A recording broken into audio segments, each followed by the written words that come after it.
Good evening.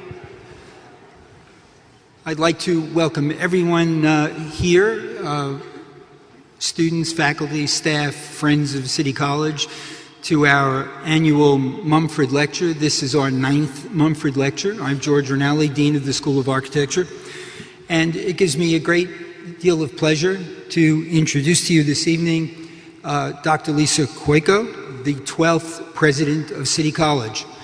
Dr. Cuoco has been here since 2010. Prior to arriving at City College, she was the provost at Temple University, and before that, dean of the School of Human Ecology at Cornell University.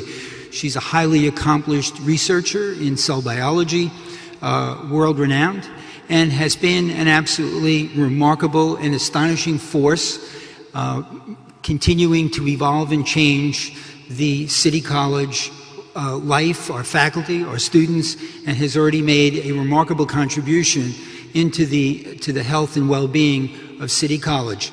She's an amazing force. We're very happy to be able to have her here this evening, and without further ado, I introduce Dr. Lisa Cuoco.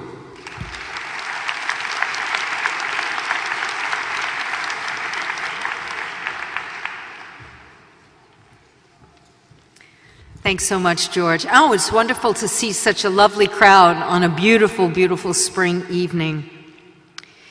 We've been really privileged here to have many distinguished lecturers throughout the year at City College, discussing innovative views on political, social, economic, and scientific issues, among many other topics.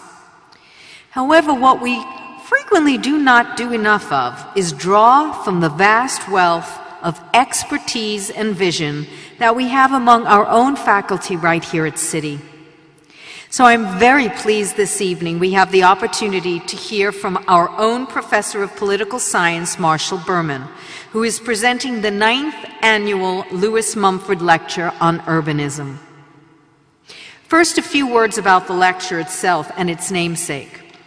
Lewis Mumford was a renowned writer, architecture critic, and urbanist who attended City College. He was also known as a humanist for his architectural approach, which was maintained and did maintain a keen understanding that architecture is meant to be both utilitarian and to serve the people as well, in complete harmony. Unfortunately, Lewis Mumford passed away in 1990, although he was the ripe age of 94. This lecture series invites the world's most distinguished urbanists to speak freely and publicly about the future of cities. The series was initiated and is organized by the Graduate Program in Urban Design in the Spitzer School of Architecture. Jane Jacobs, author of several seminal books on urbanism, including The Death and Life of Great American Cities, delivered the first lecture here in 2004. This evening, Professor Berman will be speaking on Emerging from the Ruins, and he will discuss how urban creativity can arise from urban disintegration and disaster. As examples, he may cite New York City, which has undergone a remarkable recovery since its fiscal crisis of the 1970s, or perhaps Paris, which was burned down in the 19th century, but rose to become the capital of world modernism in the 20th century. He may also discuss the process he calls urbicide, or murder of a city. This subject is introduced early in Professor Berman's life, since he grew up in the South Bronx neighborhood that was destroyed to make way for the Cross Bronx Expressway. I would particularly like to thank Dr. Sorkin and Professor Sorkin for his work in arranging this lecture, and I will let him talk more about Professor Berman's accomplishments and focus. Professor Sorkin is the director of the Graduate Urban Design Program at the City College of New York. Between 1993 and 2000, he was professor of urbanism and director of the Institute of Urbanism at the Academy of Fine Arts in Vienna. Previously, he has taught at numerous schools of architecture, including Cooper Union, Columbia, Yale, Harvard, and Cornell, among others. Professor Sorkin is also the principal of the Michael Sorkin Studio in New York City, a design practice devoted to both practical and theoretical projects at all scales with a special interest in the city. Here to introduce our guest lecturer is Michael Sorkin.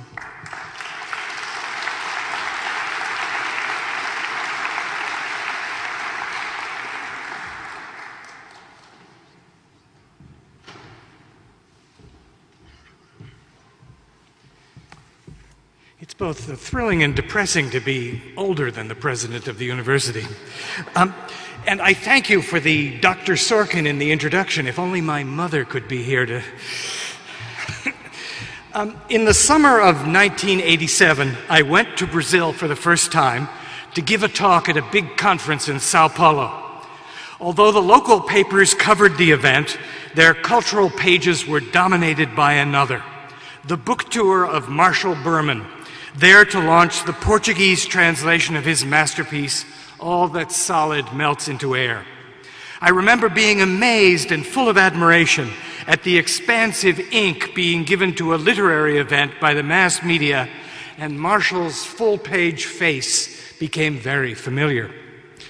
After the conference, a few of us decided to pay a visit to that mecca of modernity, Brasilia.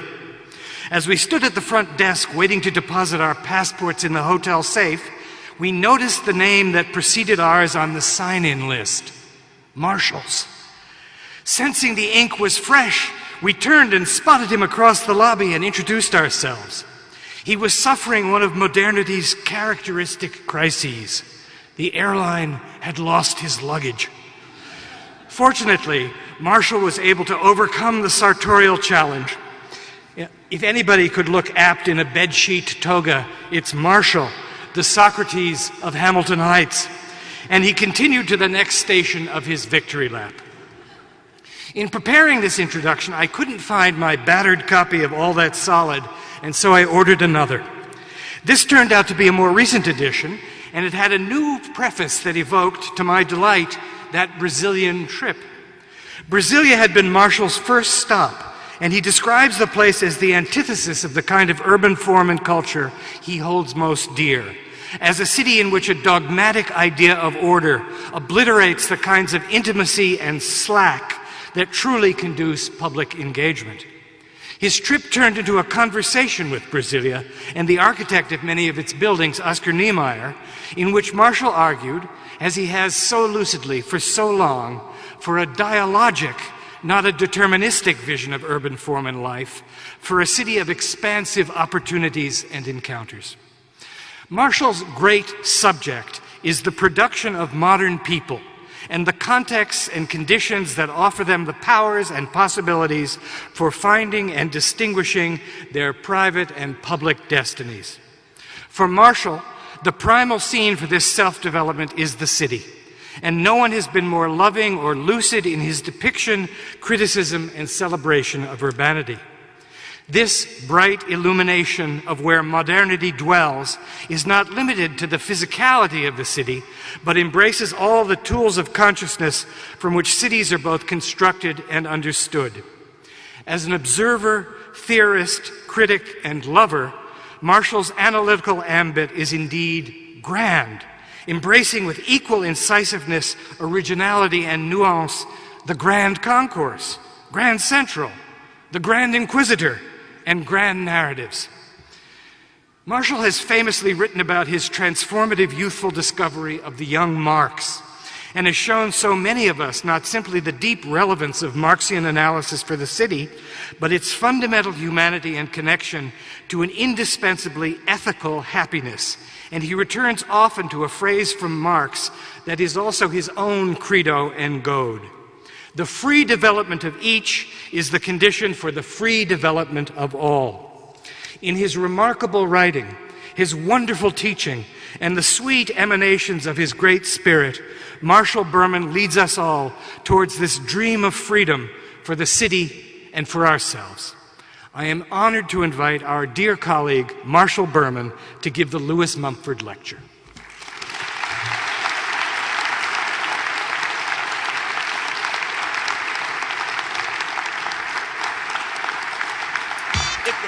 jump up in the Bronx, you might not live, cause you're in South Bronx, South Bronx, South Bronx, South Bronx, South Bronx, South Bronx, South Bronx, South Bronx. I came with Scott LaRock to express one thing.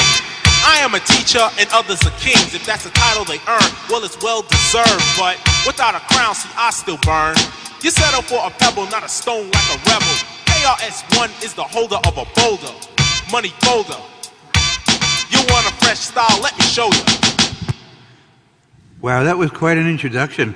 I'm not sure how I could ever be worthy of that, but it was really sweet. And it was nice to remember Brazil again. Brazil's done okay.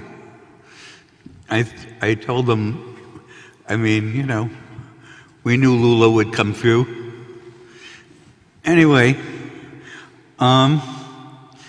so tonight's lecture is called Emerging from the Ruins. And there are two epigraphs.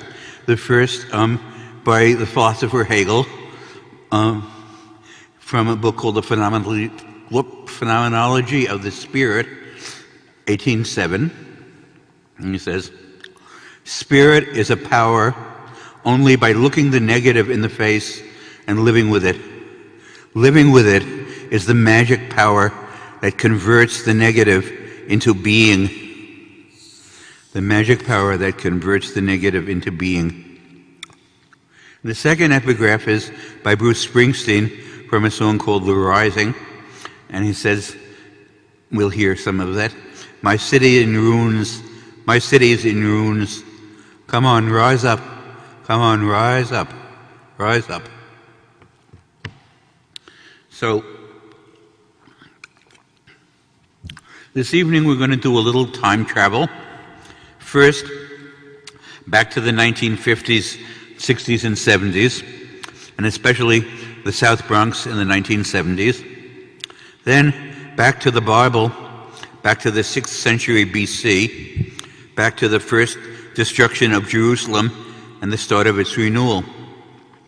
And then, a final leap into a 21st century New York that is full of echoes of both. I'm not going to talk tonight about the horrors of 9/11 or of Boston or about Hurricane Sandy. I pay homage to the people of those places. But tonight I'm going to focus on a distinctive landscape of ruins, an amazing, dreadful landscape that came to define the South Bronx and for many people to define New York in the last decades of the 20th century. Those ruins were one of New York's great negatives. Tonight I want to try to do what Hegel says we got to do, look the negative in the face. The ruin was a process. It began in the late 50s and 1960s when the center of the Bronx was blasted and bulldozed to build the Cross Bronx Expressway. But the ruin grew far beyond anything that anyone could imagine. In the 1970s, there were waves of fire. In a decade, the Bronx lost more than 300,000 people. Life stabilized only at the century's end. The Bronx is still New York's poorest borough, and it's a very dangerous place to get arrested up there, as any Bronxite or any reader of the New York Times will know. But its vast empty spaces are full of people again. Its population has risen close to its 1950 peak. But tonight we'll focus on the years when it was down. In 1955, my family moved into the Northwest Bronx. We moved because of what my father said was coming to our neighborhood, and indeed what did come, not instantly, but soon enough, ruins. I invented a word for this process, herbicide, the murder of our city, the murder of a city. That's an article from the Village Voice, 1984. How lonely sits the city that was full of people. Did I really invent it? Once you said it, it seemed obvious enough. But how do people in a murdered city live? The Bronx had its ways. Here, in Charlie Aherne's film Wild Style, we see some flashes of that cityscape. South, South Bronx, South Bronx, the South, South Bronx, South Bronx, the South, South Bronx. Many people tell me this style is terrific. It is kind of different, but let's get specific. KRS-One specialized in music.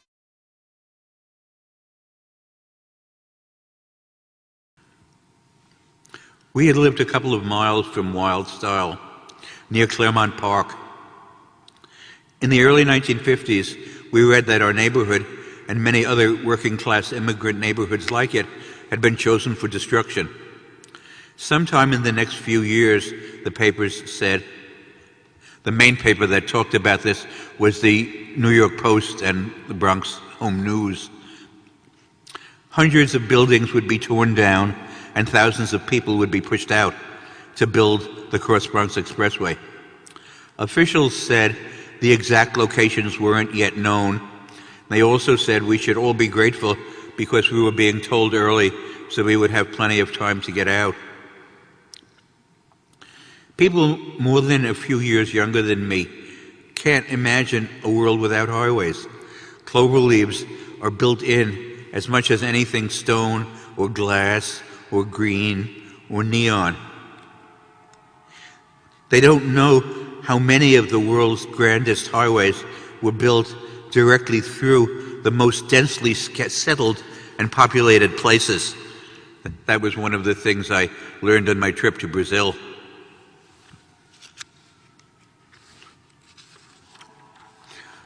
When you could ride on the highway and really almost reach into people's apartments. I said I couldn't believe that our government would do such a thing. My father said governments had all sorts of people inside them. The one we needed to watch out for was Robert Moses. There he is, his favorite landscape. And he would have said his landscape. He was in charge of many city and state agencies, and he knew how to manipulate federal money. He had a great radio voice. Remember, those were radio days. And he would routinely say things like, "You don't like it? It's a big country. Go to the Rockies. Your friends don't like it? Take them with you." Some of you will remember that voice. Many accounts of the wreck of the Bronx may have placed too much emphasis on Moses because he was so flamboyantly vicious. But his projects got built because they expressed a total elite consensus both on what to build and on how to build it. The way to build it was this: draw a line from point A to point B and obliterate everything in between. Moses knew how to arrange that. The man leading the fight against the highway had a name with a magic all its own: Roosevelt. He was F.D. Roosevelt Jr., FDR's son, then a congressman from the Upper East Side. I was thrilled by the name. My parents said, "This guy's a lightweight." There was a big meeting at Taft High School, which was probably the biggest auditorium in the Bronx. My father took me. The hero didn't show up. He was supposed to speak at 7 p.m. They said his car was stuck downtown, but they said, "Don't worry, he'll get in a cab." Then other people came on. Two guys came on and played harmonicas. Then it was 8 o'clock. My father said, "We're going home. President Roosevelt is dead. We're going to have to move." Thousands of people were forced to move. Thousands more, like us, felt they had to. In the spring of 1955, we moved to West 237th Street, still in the Bronx, but on the number 1 train. It was very green. There were the remnants of forests. My sister and I missed our old neighborhood, but our parents were happy in the new one. They had a room of their own. We had all slept in one bedroom before, and they would walk in the woods hand in hand. The whole episode would be a perfectly ordinary move to the suburbs at a time when millions of people were making that move. Except that 6 months later, suddenly, my father died of a heart attack. Our family crashed and plummeted. Our life was shattered in a place where we hardly had a life. People had a hard time getting to our new house to mourn with us. mostly they didn't come. I became obsessed forever with the destruction of cities. In our old neighborhood, the South Bronx, the expressway project got underway.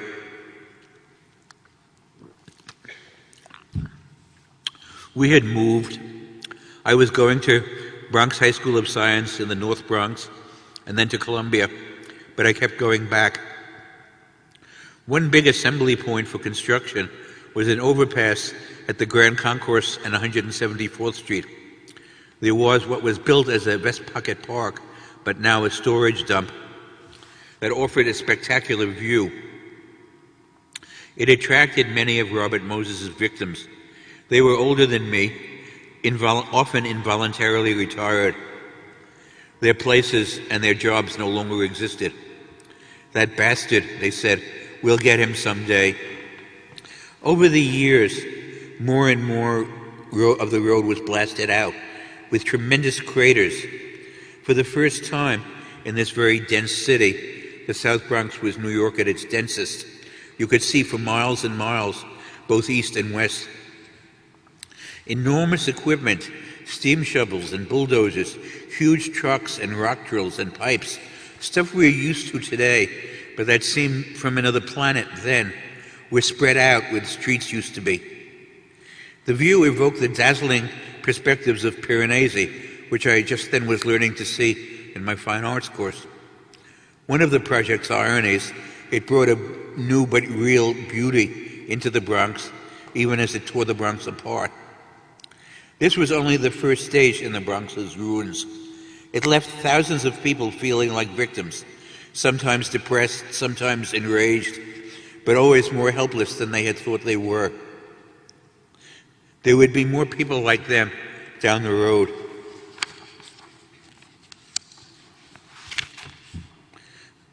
A decade later, in the 60s, movements arose against Moses, especially against his highways, and I played a small part in them. Jane Jacobs, who spoke here, whom was referred to earlier in 2004, was the star. She generated forms of community protest that was central to the period we call the 60s. But Moses had had decades to build on an unprecedented scale. He could access immense amounts of federal money, move millions of bucks from project to project and department to department without explaining himself or showing anybody the books. In his drive for total control, highways, bridges and tunnels, recreation, housing, not just the building but the planning, the question of what we needed and when and where, all these activities had to be his. He had to create the whole package. He didn't want to share. He oozed contempt for people who were small. This was one of the words that he would use with great scorn. Small. Who only thought of themselves and their lives. And one of his tags was boardwalk businessmen and gossiping housewives. Ironically, he led people to identify with the tags, with those housewives and those businessmen. The 1960s halo around words like community activism, which finally stopped Moses, was a romance of the small. It helped many places stay alive, but it came too late for the South Bronx. After college, I got a fellowship for 2 years at Oxford. In Europe, I could follow my obsession with city destruction. I got to know people who took me through neighborhoods in London that had been bombed by the Nazis. They talked about how people had or hadn't recovered. I met some of the creators of the British Labour government's welfare state and the first ever National Health Service. I felt sick of America, but they were so passionate about how America, Roosevelt, the New Deal, the skyscrapers of New York had inspired them. And this made me think something that I can see after a career as a teacher is hard for a 20-year-old to think. I thought, my God, my parents were right. It made me see where I wanted to go. I wanted to keep studying for a while, but then I wanted a job in the public sector in New York. I loved the city. I wanted to grow old here, to teach kids from neighborhoods, to bring up my own kids here. But also I wanted to work for the public and work to give people an education that was their right. I was lucky. 46 years ago, I got a job right here at CCNY, and I haven't let go.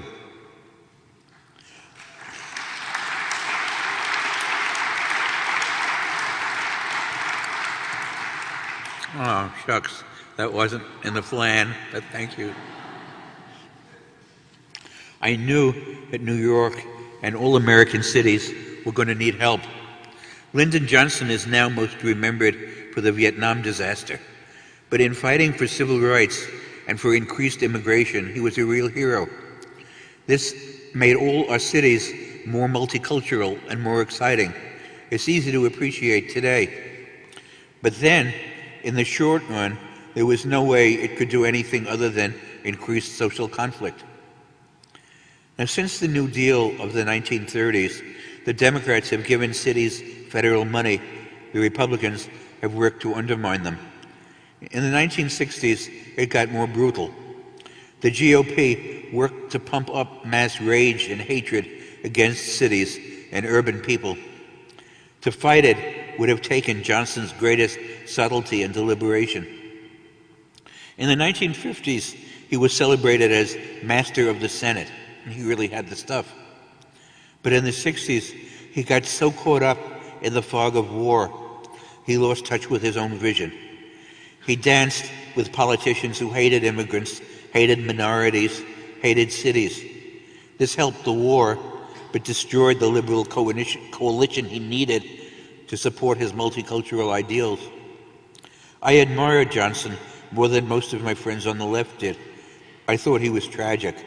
They said, he's not tragic, he's evil. In the Nixon years, city life got really evil. By Nixon formulas, if cities were losing population, and in the age of highways in suburbia, most of them were, they would lose federal money for police, fire, hospitals, mass transit, and schools. The idea was to impoverish cities while enriching the suburbs around them. This would nourish political extremes and polarize the country. I loved life in the late 1960s, but it got very weird. Our supposedly conservative president was cultivating and proclaiming nihilism. Patrick Buchanan, working in the Nixon White House, was rewarded for this nihilistic aphorism.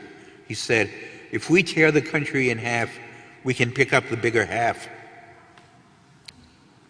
Anybody remember that? Some of you will. The Bronx in this period came to embody the other half. It plummeted. In about 5 years, it became the poorest borough, the most violent, the most doped up, the most afflicted with arson, the most homeless, the most undernourished, the most widely infected with a great range of diseases. Financially, by the 70s, it was redlined. On their maps, banks drew red lines around the areas they wouldn't lend to, so landlords couldn't get loans to renovate their buildings. The South Bronx was on the wrong side of all those lines. In the early 70s, arson became a spectacular growth industry. Tonight's pictures convey the enormity of those ruins. I took the number 2 to the East Bronx, and I walked through them obsessively, remembering buildings and streets that were gone, sometimes gone only yesterday. I wasn't alone. I met many photographers and filmmakers. We were all young then, not far from being kids. Soon, a whole new genre of photography appeared. Ironically, tearing up the South Bronx created a visual environment that, although horrible, was an amazing spectacle. Heavy artillery and serial bombing have spread spectacles like this around the world. The South Bronx may have been the first place to produce it in what appeared to be peacetime. The media began to say that the residents of the South Bronx's buildings were the source of the trouble. Something foul in these people's character led them to burn their own houses down. One senator said, "They're fouling their own nests." The millions of people who watched the World Series got to hear this. The Yankees, right in the heart of the Bronx, had wonderful teams in those years. Howard Cosell was covering the World Series both in '76 and '77. Cosell had grown up poor in the South Bronx and also in Newark, and his persona was a homeboy, but he flaunted his disdain for the homeboys who lived there now. Cosell saw, and the camera showed, a building burning just a few blocks from the stadium. He exploded in rage and shouted, "What's wrong with those people?" One thing that was wrong was being publicly blamed for your suffering. In 1976, Roger Starr, the city housing commissioner, later the Times Urban Affairs editor, put the concept, "What's wrong with those people?" in a world historical context.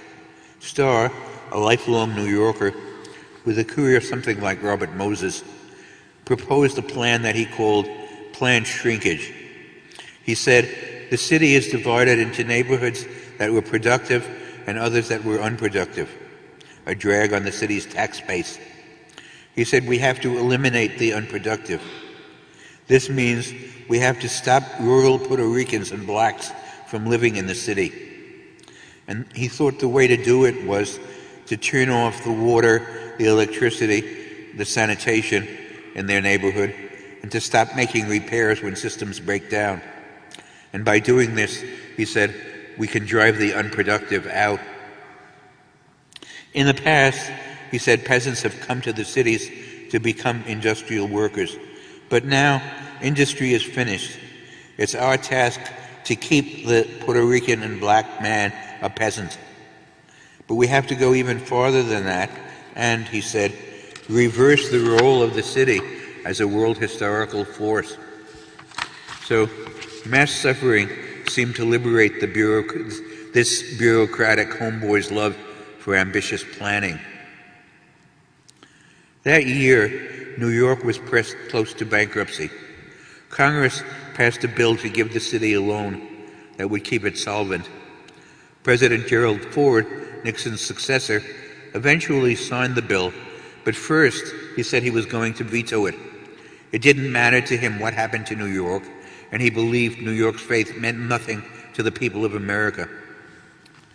The Daily News dramatized this moment in one of the great headlines in the history of mass media. Ford to city, dropped dead. Many of my students were freaked out. Why do Americans hate us? They asked. I told them the real people of America were better than the ones in the headlines. In a modern market society, all markets are integrated with each other. Wall Street not only owns the world, it owns the GOP. I said some of those rich guys will give Ford a fast course in Economics 101. They did, and he reluctantly signed the loan. But his drop-dead speech probably cost him the 1976 election. Americans were smart enough to know that a leader who thought that a country that could destroy its biggest city and that the flak wouldn't fall on other Americans was a dangerous driver. Around this time, something else happened to me that had great impact on my life as a man and a teacher. I started reading the Bible again. In 1972, I brought this Bible, the Revised Standard Edition, in the Union Theological Seminary bookstore. It's been through plenty, can you see? It cost $1 then. It's more now. I've never believed in any God, but I came to believe that if I was going to grow up, I had to find ways to connect the parts of my life. Myself as an adult with education and a PhD, myself as a child in a now non-existent part of the Bronx.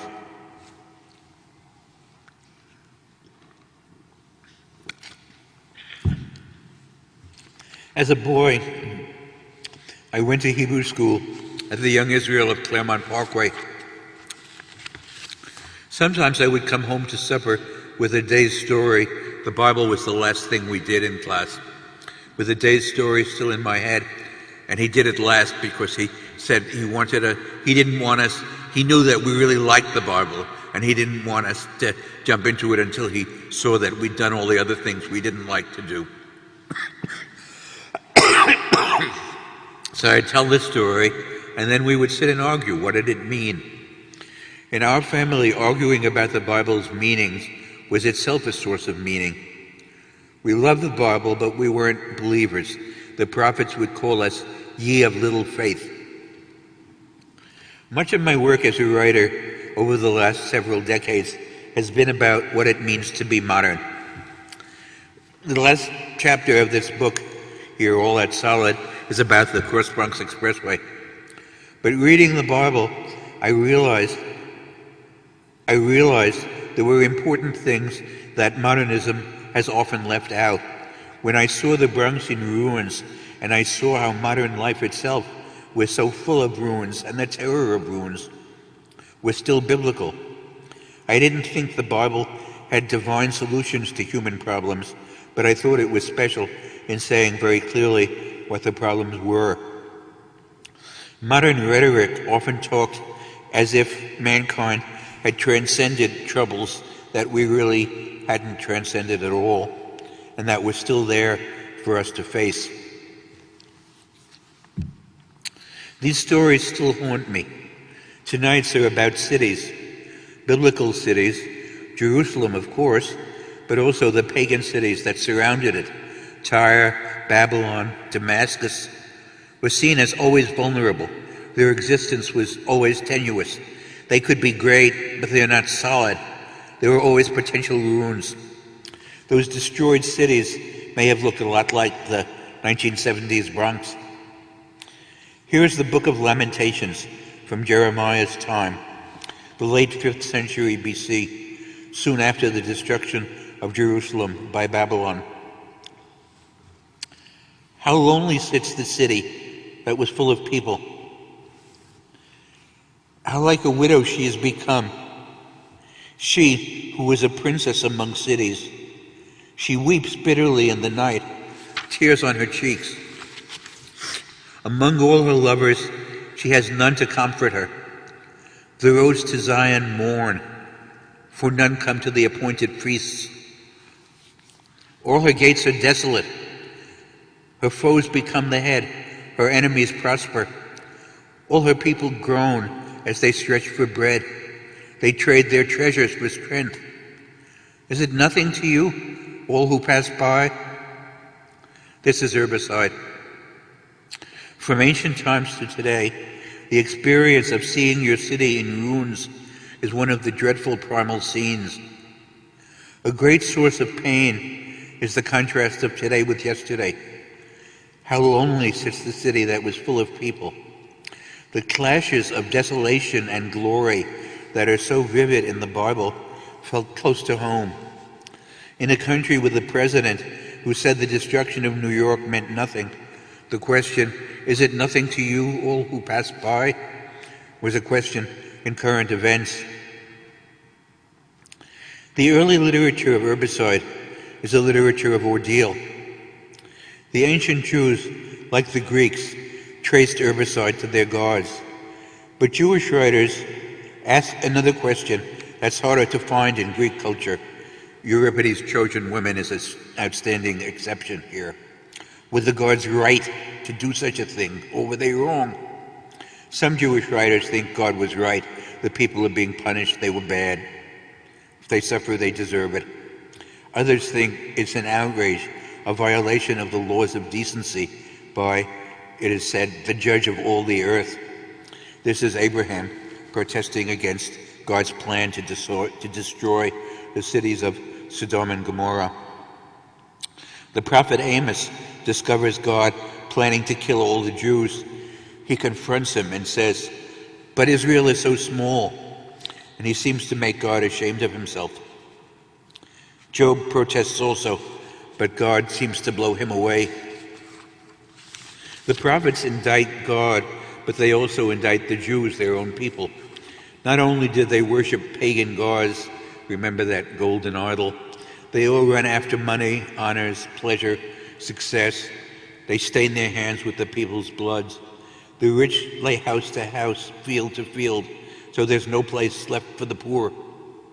All the poor people seem to want is to imitate the rich, to change places and enslave their enslavers.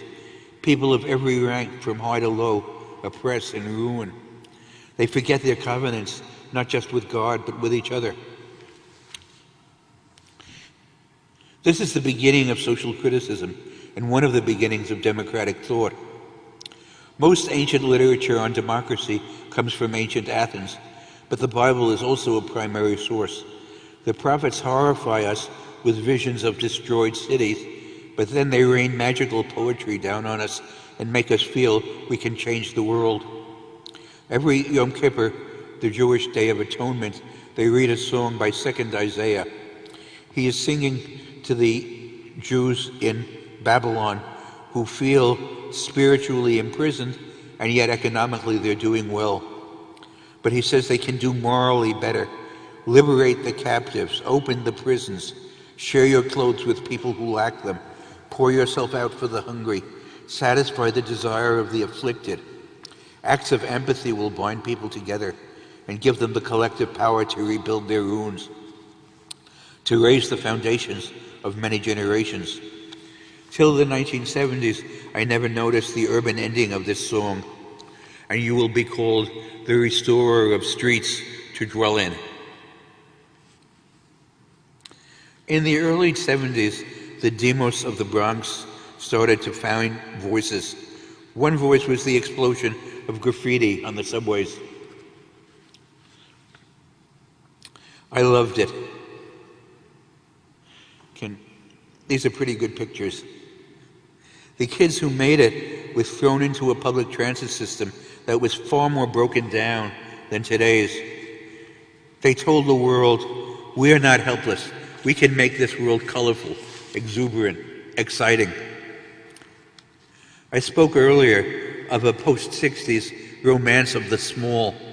We can see it in these pictures, images of kids, small people, and small pieces of exploded neighborhoods.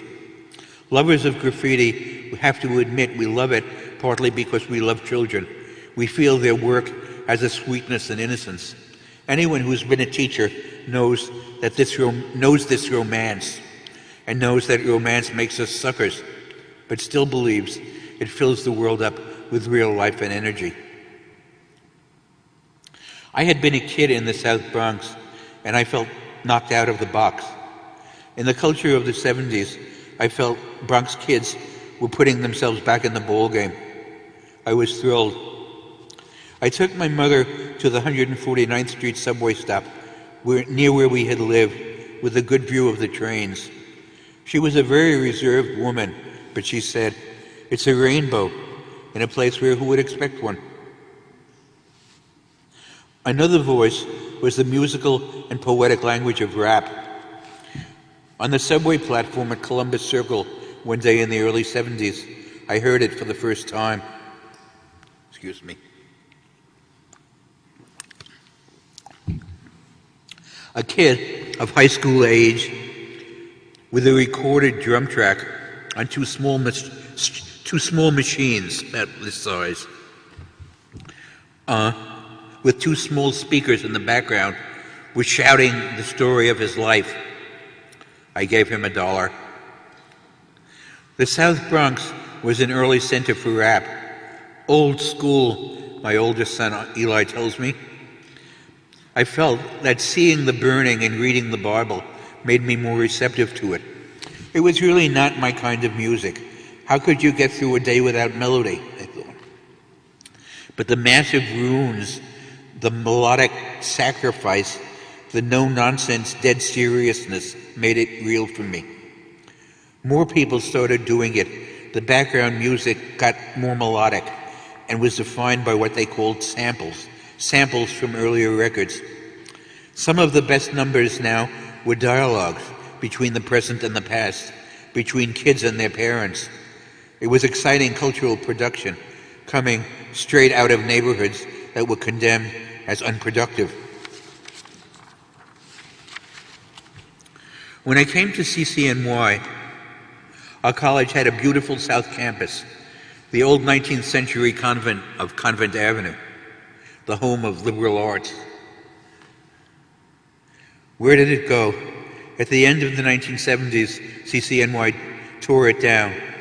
But first, every Thursday, in club hours from noon to 2 in front of that bell tower, a disc jockey would set up, scratch 1 million records to create a background, and there would be an open mic for people to get up and rap. Some of the rapping was male chauvinist gross, some of it just silly, but some was luminous and brilliant, and it was doing just what I was trying to teach my students to do, stretching language to grasp and envelop reality. There were a few teachers who got up and rapped. I envied them. I knew I couldn't make their rhymes. At first, the rap audience was small and local, but the sound got around. The first international rap hit was The Message by Grandmaster Flash and the Furious Five, released in the Reagan summer of 1982.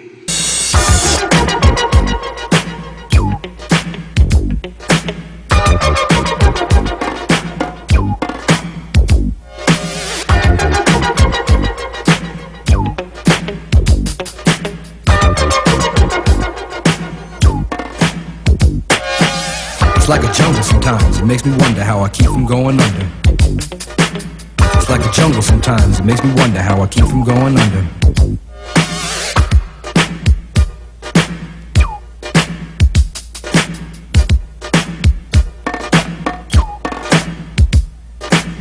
Broken glass everywhere, people pissing on the stage, you know they just don't care. I can't take the smell, can't take the noise, got no money to move out, I guess I got no choice. Rats in the front room, roaches in the back, junkies in the alley with the baseball bat.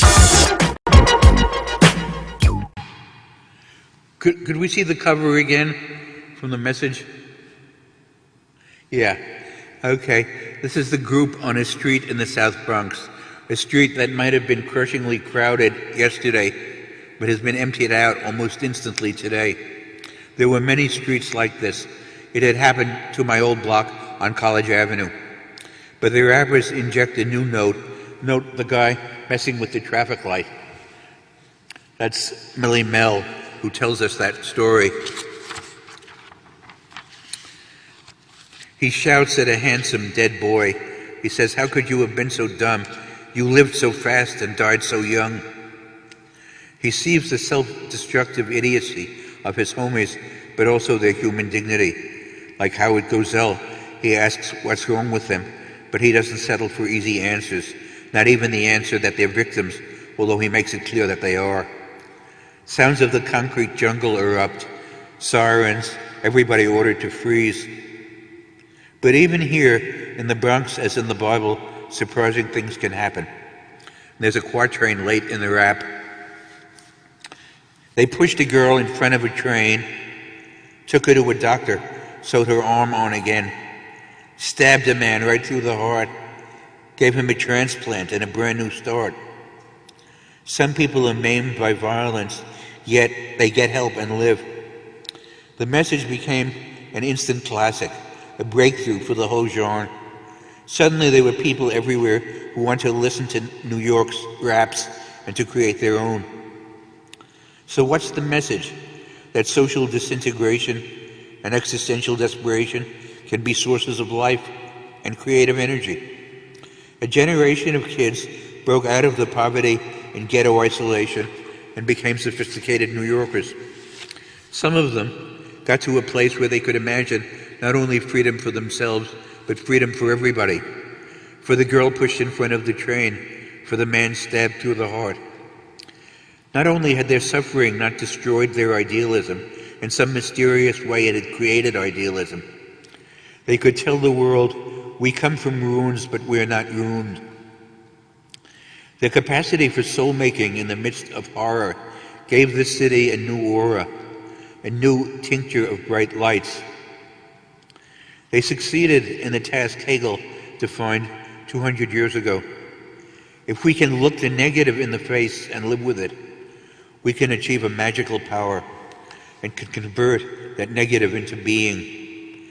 They, in New York with them, in the midst of falling apart, found ways to rise.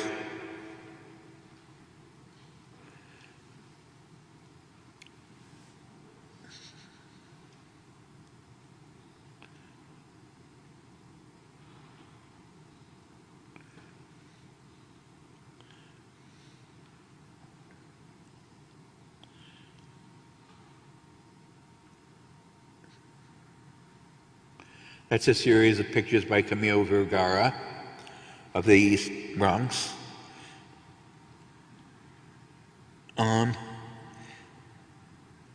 They found ways to raise a rainbow where who would expect one? New York is so different today. The stream of fire stopped long ago. The fire department is still busy, but arson isn't the source of profit it was for years. The left had always said that the landlords were setting the fires or letting the buildings burn in exchange for insurance money. John Lindsay established the Mayor's Task Force Against Arson, which issued pamphlets about fire accelerants, a word I'd never heard before, and the ecology of fire. If an apartment is on fire, if engines come in 10 minutes, it won't spread. If there's no help for half an hour, the whole block can go. The left found a surprising lie: the insurance industry. At the start of the 1980s, the insurance companies said they had strong evidence of human participation in tenement fires, and they weren't going to pay them off anymore. Then something that looked like magic happened. Magic formula: no payments, no fires. In the last year of payment, the Bronx lost something like 1,200 buildings. In the first year of non-payment, it lost something like 10 buildings. Some of you will remember that. It was a thrill to be able to think about fire as a human problem and to stop feeling that the Bronx was caught up in a process of cosmic disintegration. The next big difference is the decline in violence. The explosion of violence that began in the early 60s and went on to the early 90s has been reversed. Today, the typical homicide rate in New York is about 500 a year. In the early 90s, the death count was closer to 2,500, 5 times what it is today. The older people here will remember, even if you don't remember the numbers, you'll remember the feeling that the rise was just endless and inexorable, and that we were helpless. And then, in cities all over America, a downward curve opened up, and life got safer. Every politician in office all over the country took personal credit for this. But in New York, since the administration of David Dinkins, whoever has been mayor, life has gotten safer. And there are at least 2 generations who didn't do something big that their fathers and their big brothers had done. Do you remember the 60s romantic phrase, picking up the gun? Well, we've had 2 generations who didn't pick up the gun and who didn't start shooting. And we have thousands of live people, young and not so young anymore, who at 60s to 90s death rates would be dead. Does this story have a hero? Yes, those kids. They chose life. How? Why? Can anybody say? It's a mystery, but for once, a benign mystery. Kids still get hurt, and kids still get arrested, but now they get to live. Something has happened that neither I nor anyone I knew imagined. Something we need to celebrate. A metropolitan life with a level of dread that's decreasing. Some of my students worry a city life without dread will lose its savor. I tell them to scrutinize their own lives, starting with their childhoods, and they'll find plenty to keep them awake worrying. And I tell them that while they're up, they should seize the day and take a midnight walk. The city's poorest neighborhoods look most changed. Mayor Ed Koch, at the end of his administration, established a $5 billion 10-year plan for housing rehabilitation, and it's been a spectacular success in the South Bronx above all.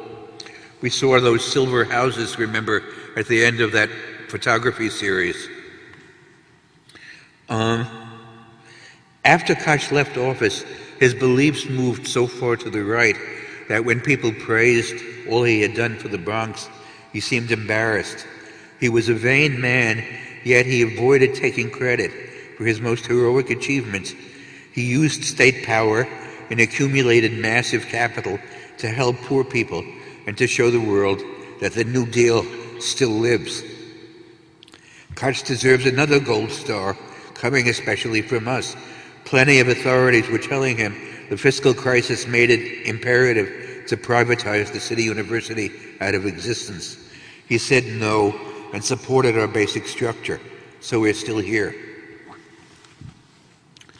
The most amazing thing about this is that the immense expressionist dreamscape, those jagged, haunting forms of recent ruins, are nearly all gone.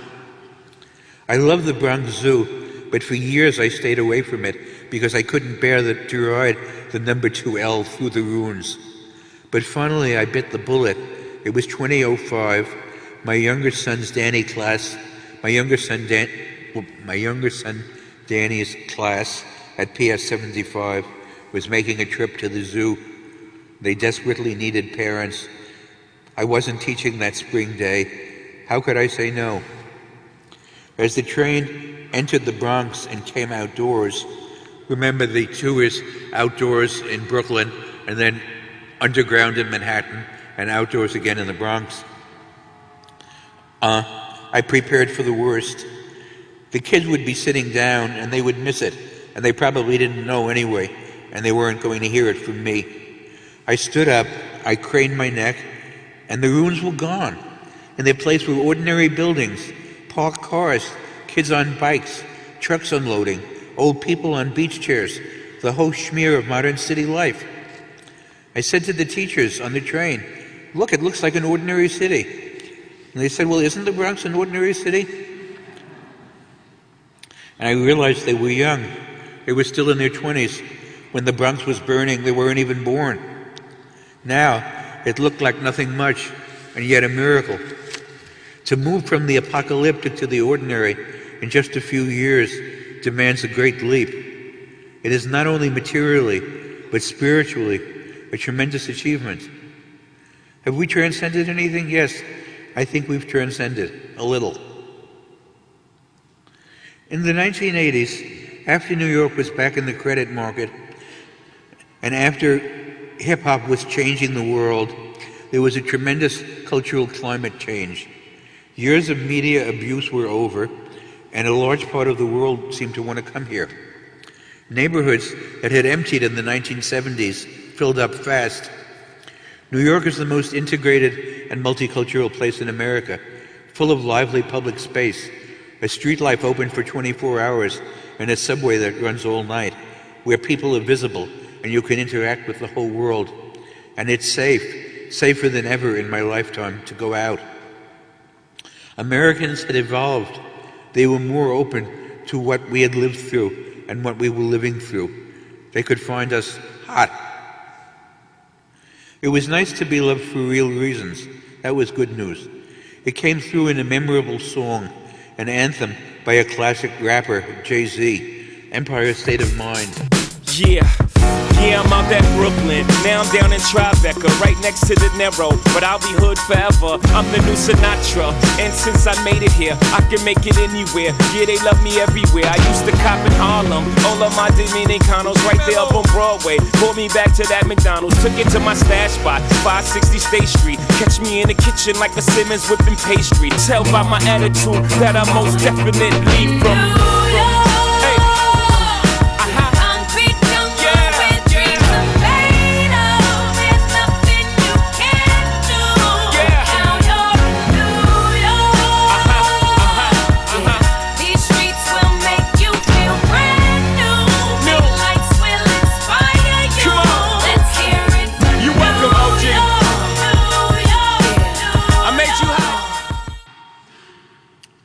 This is really a lovely song, but we also have to hear what he isn't singing and to feel the rage of other rappers.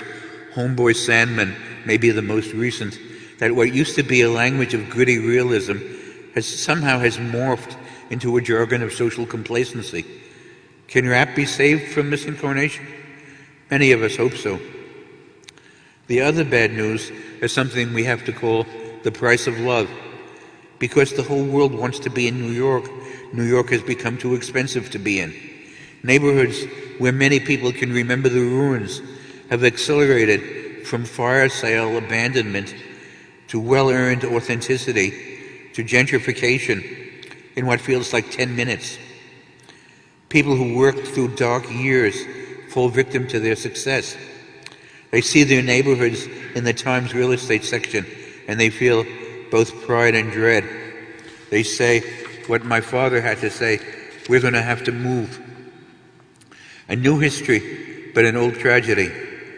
The development of the city pushes people who love it and who make it such a great place and who feel so at home in it out of their homes.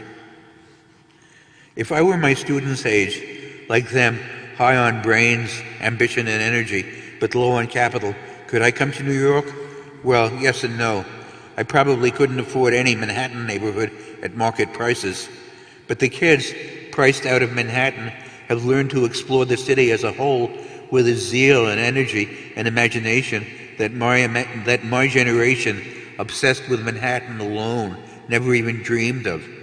And they can always get here on the subway, just as my parents took the D train from Times Square to the Bronx.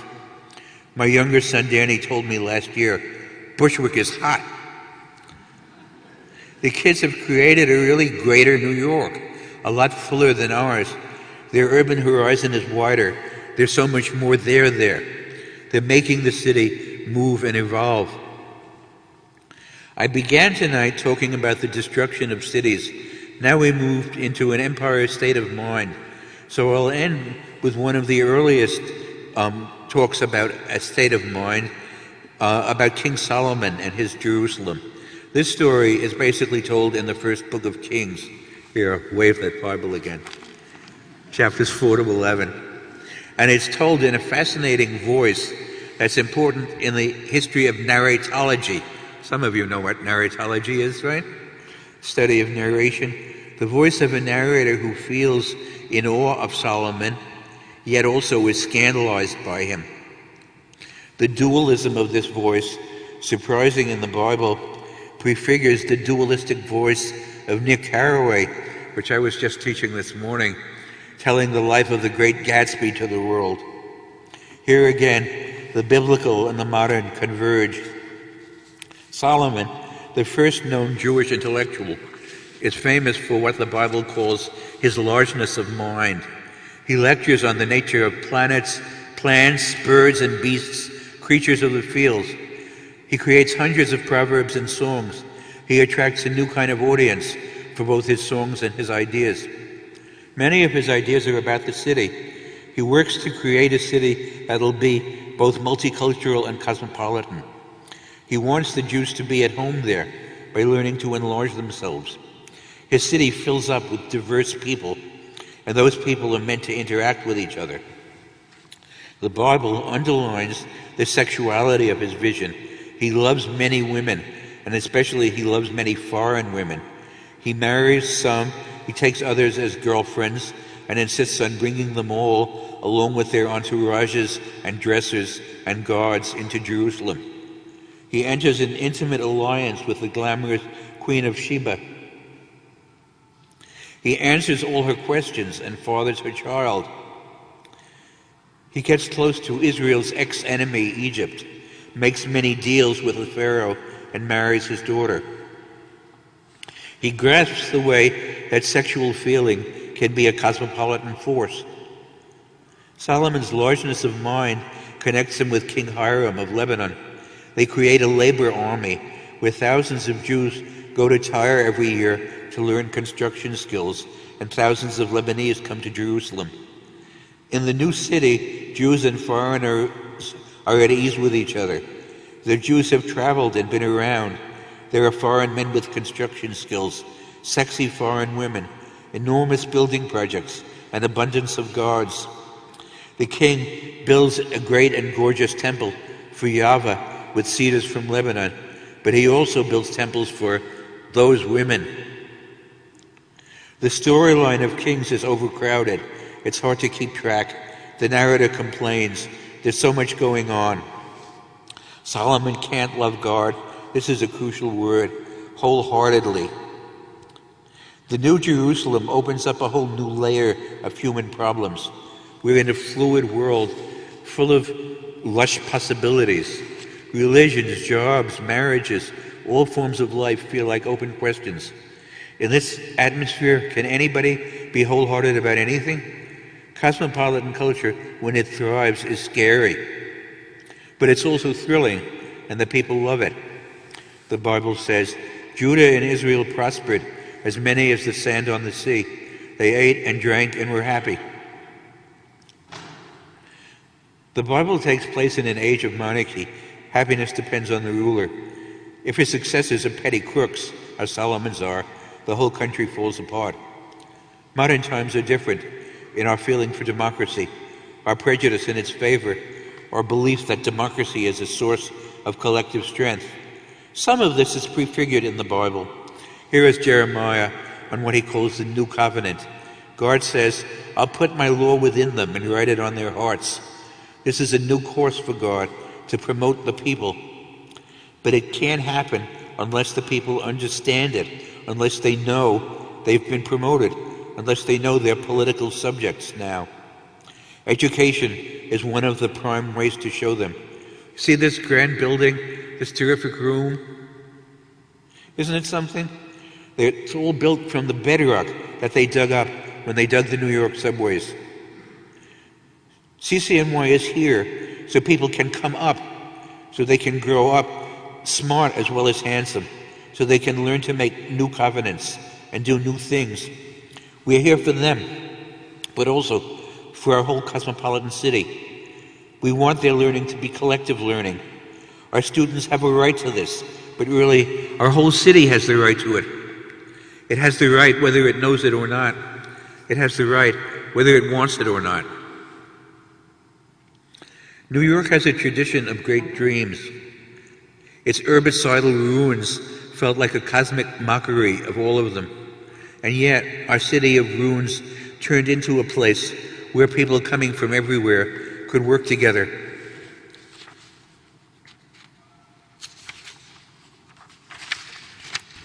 Bruce Springsteen, in his album The Rising, sang, "My city in ruins, my city in ruins. Come on, rise up, come on, rise up, rise up."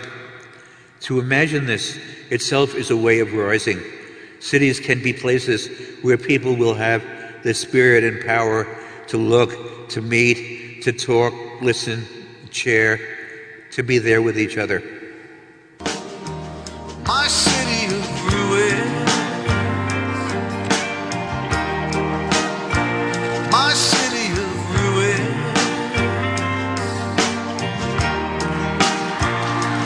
Come on, rise up. Come on, rise up. Come on, rise up. Come on, rise up. Come on, rise up. Come on, rise up. Come on, rise. Let's see if I can rise up.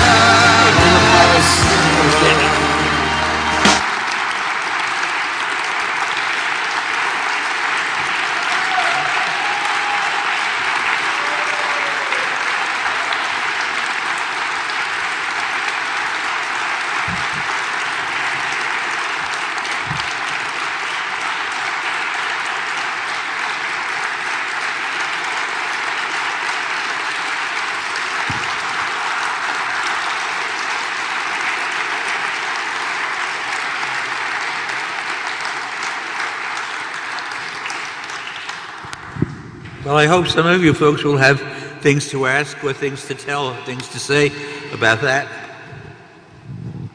Oh, good. Okay. And I can come down. If somebody helps me get down. Let me help you get down, then I want to make a comment. Okay. But let's let you get down. I think you understand and see why City College has some of the best professors in the world. Truly, truly. But I actually, But I actually wanted to make a comment because when you talked about the burning of the Bronx in the 70s and in the early 80s, to me also, we look at the buildings and the urbanism of that, but it brought home to me the true human tragedy, because during those very same days was the early part of my biology career, and I worked with the New York Hospital Burn Unit. And in those days, we would see 7,000 to 8,000 outpatient burns a year. We'd have 1,500 inpatient burns a year, many of them from house fires. And it wasn't until tonight that I realized that the career I had embarked on, finding ways to develop new mechanisms to accelerate healing, really was a function of this destruction of urbanism and the destruction of the cities. And it never dawned on me. And I can't thank you enough. I learned so much from you. So thank you. Thank you. And I give you that because I shared people. Thank you. Thank you. Marshall was happy to answer a question. If you would queue up at this microphone here. Is there a mic? I'll start here. I see. Hi, Professor Berman. I'm Alex Marshall, a journalist and writer. Love your work. You know, how do you square your praise of the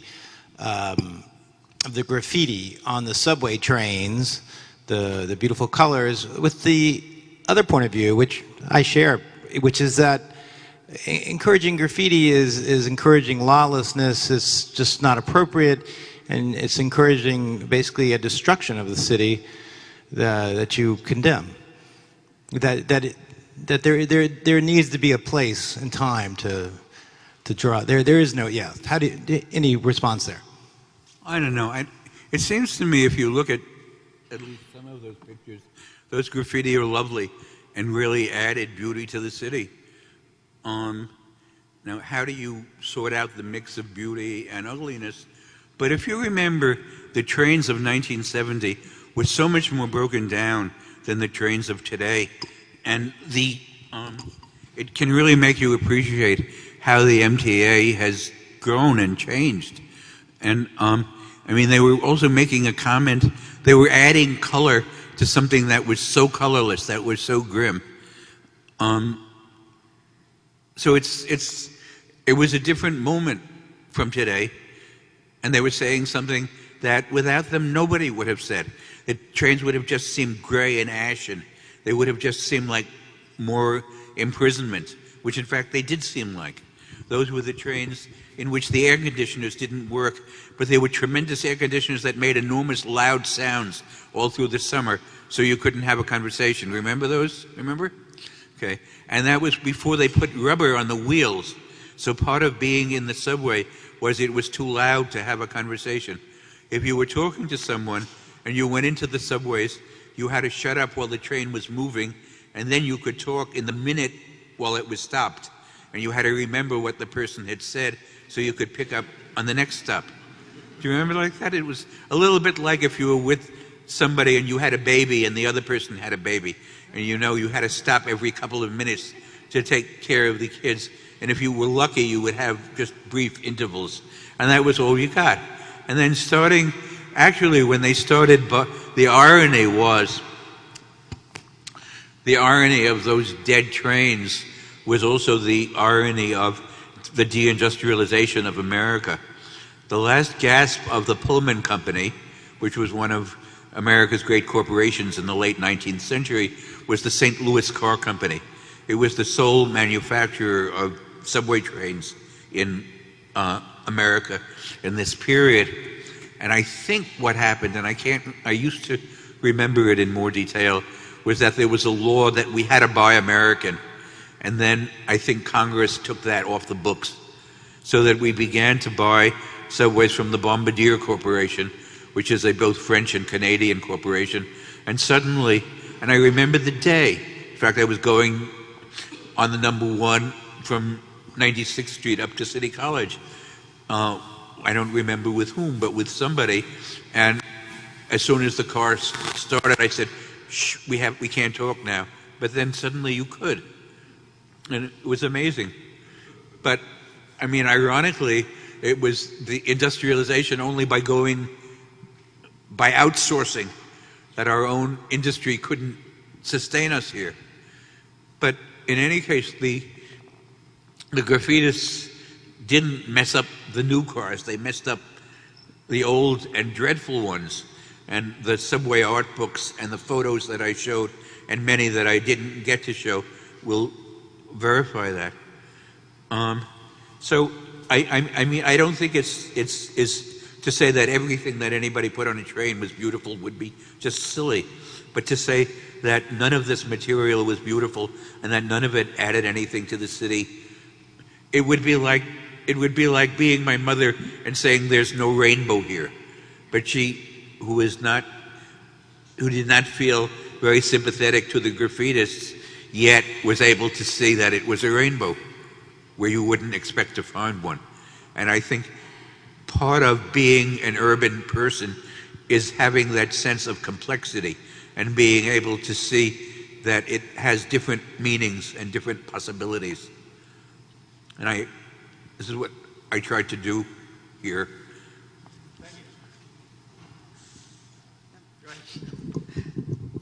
Okay, I'm Ida Susser.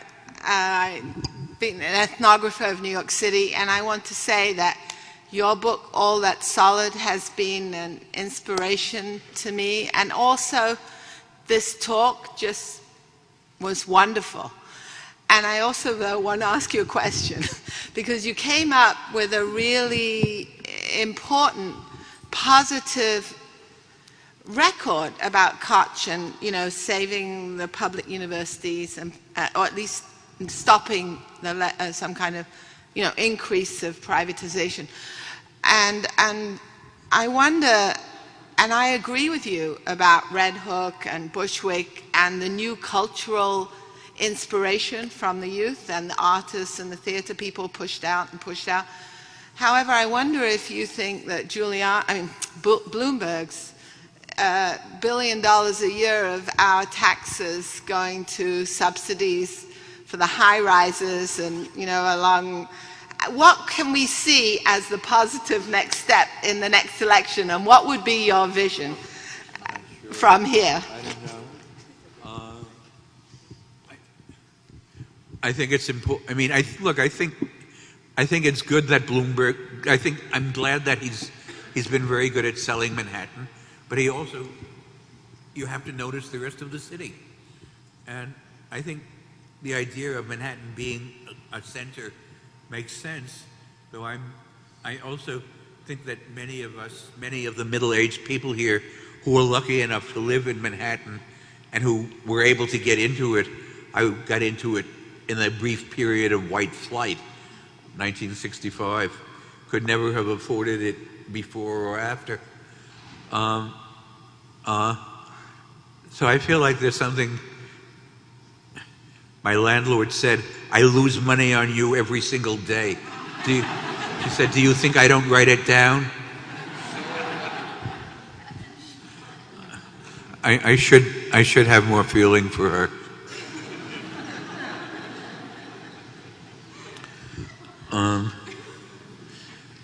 But I think it involves being able to have some grasp of the city as a whole. Is there any candidate who does, as far as I know? Not that I've noticed. But please let us know. I mean, I think it's kind of pathetic what's being offered so far, and depressing. On the other hand, we've survived many mayors who've poisoned the air, and I won't even begin to list the ways. So there's something about the inertia of a great system that can survive tremendous malevolence and viciousness. So that's something that'll be worth remembering, as years go by. Hi, Marshall. I recall the last time we were both in this room, David Harvey was speaking, and he ended his talk with. Sorry, he ended his talk with. I didn't hear. David Harvey was here. and he's a colleague of yours. And David Harvey. David Harvey. Can you hear me now? Anyway, he ended his talk, he made a comment about pacification by cappuccino. Do you remember that? And you challenged him on that. And I'm just wondering if you could kind of comment on your challenge to him about that comment. He was sort of criticizing, he was kind of criticizing intellectuals, he was criticizing sort of the greening, or what do they call it? I don't know. Just, he was, do you remember that comment? Is it ringing a bell? Maybe not. I remember feeling an edge toward David Harvey through the years. I don't quite, and I do remember the word cappuccino. Okay. Presumably he only drinks Maxwell House himself.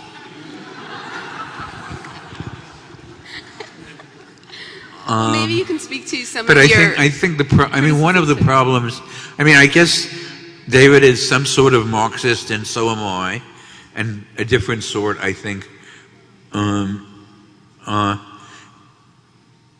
I feel like in many people's form of Marxism, actually, it's funny that I'm going to be talking about Brazil now, because we started with Michael's introduction brought it up. When I was there in Brazil, I was a tremendous hit. I'm of a kind that I've never before or after was. And the reason what they said is that all the Marxists we've ever had down here are like Jesuits. They wear black and they condemn everything. And you're a Marxist who believes in being happy. And it's true. I confess to that I do. So that it's part of, in some ways, it's part of my own persona that I believe it's legitimate for people to try to be happy. And the city creates enormous possibilities for that, and people shouldn't be ashamed of that. On the other hand, it's also true that people need to be aware of the condition of people who are poorer than themselves and need to take thought for them and find policies that will make their lives better. And I don't think, I think in David's, never mind David, but in some versions of Marxism, the proletariat is virtuous and good in everything that it does, and every other class, everyone who is not, even that isn't quite right, because part of my own rap is that much of the middle class is proletarian. And if any of you think about the jobs that you do and the jobs that the people around you do, many of them are proletarian or alienated, have tremendous problems in them. You don't make basic decisions about what to do. You implement policies that are made by other people than you. And in that sense, you're just like a Marxist proletariat, only,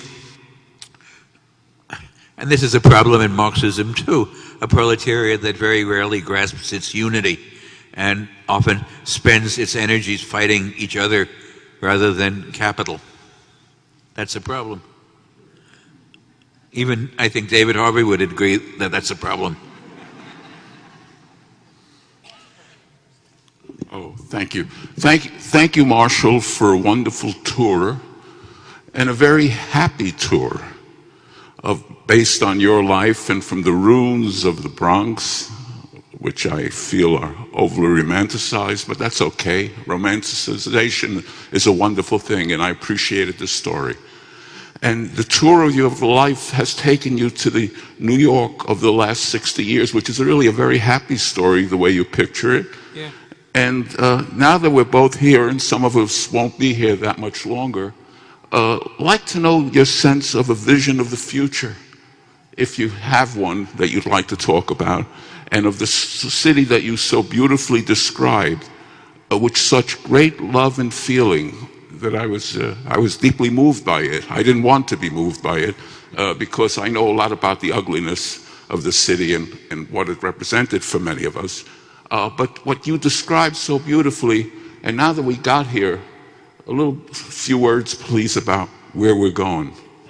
Honestly, I feel like I'm just not sure, but I think, one of the things that's really important is we have to recognize one of the things we are as an intellectual center. And we have to be proud of our intellectual life and nourish it. Okay.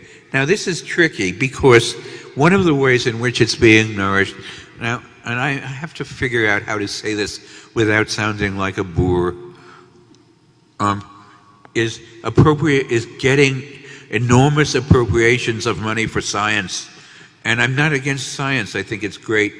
I mean, we're building these neuroscience labs on this, what used to be the South Campus, in billions of dollars. Columbia is having these research labs in some of what used to be Harlem, more billions of dollars. One of the things, many of us, speaking of cappuccino, are beneficiaries of rent control and rent stabilization. And these were very important New Deal pieces of legislation to protect tenants.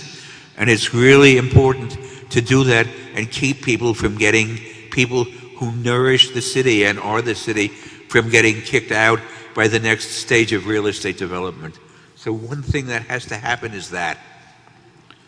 Okay, and people have to recognize that there's a relationship between intellectual development and protecting people. Okay, and that intellectual development doesn't just mean bringing more money in. Okay, now what does it mean? It means being able to, also have moral arguments and make moral decisions about urban policy. And I think we just need to do much more of that than we do. And I don't want to disparage mayors who've helped bring in money, because much of my life and much of New York's life has been in periods that are much poorer and much more desolate than it is now, and in periods when 2,500 people instead of 500 people a year got killed. And when there was just nothing for the kids growing up in the projects, less than nothing, and there's more now. And we need to be glad of that, but we need to find ways to protect that. So, I think it's just complicated. I don't have a recipe for doing that, but I think it's really important to recognize New York as an intellectual center, as a center of where these things get debated and discussed and argued about, and where it isn't just a question of what brings in the most capital. And I think that this is one of the tendencies in capitalism that Marx writes about very brilliantly, and that he says he believes in the accumulation of capital. He wants the economy to get bigger, but he also feels the disastrous potentials in that, and that we have to face them and uncover them and stop them. Okay, so I'm saying that we have to both be glad of growth and also be able to see its dangerous potentials and resist it. And also, I think it's really important for intellectuals to appreciate intellectual life, which they frequently don't. So, I'm in favor of that. I think that might also mean, put me in favor, speaking of David Harvey again, of cappuccino, right? Right, because again, sitting down in front of a cup of coffee and arguing about things, right? That enterprises like coffee houses can be profitable, are not among the most profitable things in the city, but can bring people together to sit and argue. And we've all, to an enormous extent, benefited from that, right?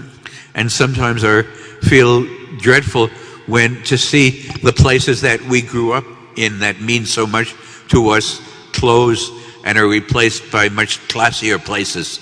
And it's something we have to find ways to protect ideas, which also means protect cappuccino.